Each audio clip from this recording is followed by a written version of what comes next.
What is up, down, and sideways, all you beautiful individuals? It is another ep of League Unlock, and we've got to interrupt some of this World's 2025 preview action for a little bit of off-season changes coming for 2026 in the LEC. And by the way, this is probably the first of many sweeping format changes that we're going to see in both the LEC and the newly rebranded back to the old brand LCS.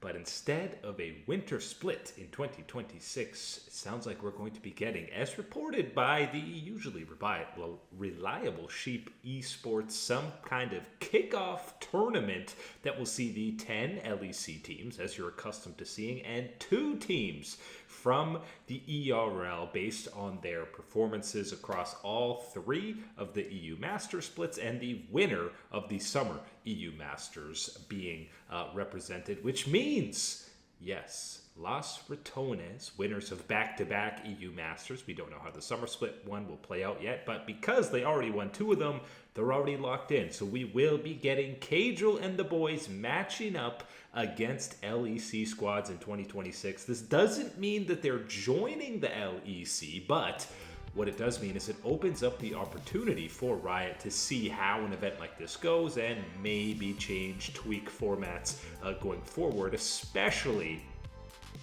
if, viewership is insane, if Los Ratones can compete against these other LEC squads, which seems very likely, especially the bottom half of the LEC, no question. I think they'd be able to compete against them. And what this does open up, we know that First Stand, we had the first year of it this year. We know at the very least that should be sticking around in 2026. And depending on who qualifies for this kickoff tournament, the ERL squads will be eligible. So Los Ratones technically could be playing at an international event against some of the best teams on the planet, which is absolutely insane. And to see the growth, obviously the fan base has stayed steady throughout this entire run for the Rats, and seeing them culminating with playing against LEC squads and potentially internationally is absolutely amazing, and going to be a blueprint for what happens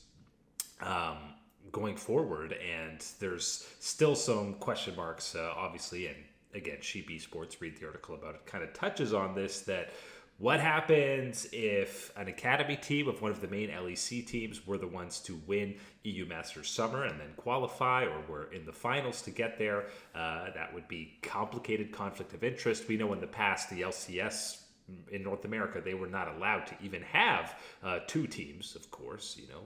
FlyQuest, I think, was one of them that was originally part of Cloud9, Curse, and Team Liquid. We're going years back now, before most of you people were probably around, but there's still obviously many things left unanswered, and there were talks of maybe these ERL teams being there later in the year to be vying for one of these world spots, but it sounds like the 10 LEC teams were maybe a little scared and quickly nixed or vetoed that one. Maybe they were feeling threatened. They didn't want more teams potentially taking away that world championship spot from them, because we know how coveted a world spot is, even if you don't make a deep run. Just think of, there's a small payday for the team, even just for qualifying, but of course the fandom, the merch, all that's around that.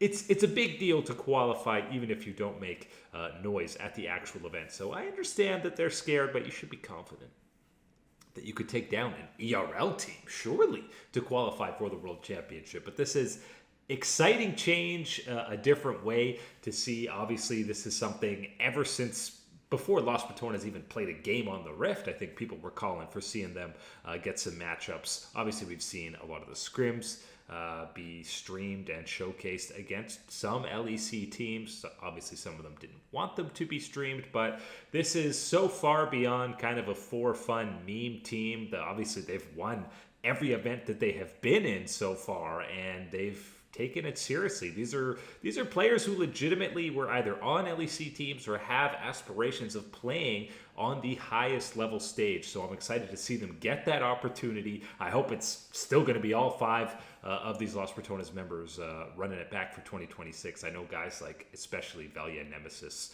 Most of the guys, I think people were talking about getting that starting opportunity on an LEC squad, but I would imagine if they all have the opportunity to run it back with the 5 of them, that no question that's exactly what they would be doing. So excited to see what this means for the rest of the format, and hopefully if it goes well, it's going to be implemented in splits 2 and 3 in the LEC as well. But for now, at the very least, we are seemingly guaranteed, I don't know if there'll be stage games, I would hope there'll be stage games, but we are guaranteed seeing Las Ratones match up against some of these other LEC competition, which is a whole lot of storylines. I mean, Nemesis, Crowny, and Reckless are going to be playing against former teammates and organizations, so there's going to be a lot of storylines to be talking about, and maybe we'll even see Mr. Cagel himself on stage as that head coach for this squad. But either way, signs of many changes to come in 2026, and at least for now, this one is getting a major thumbs up.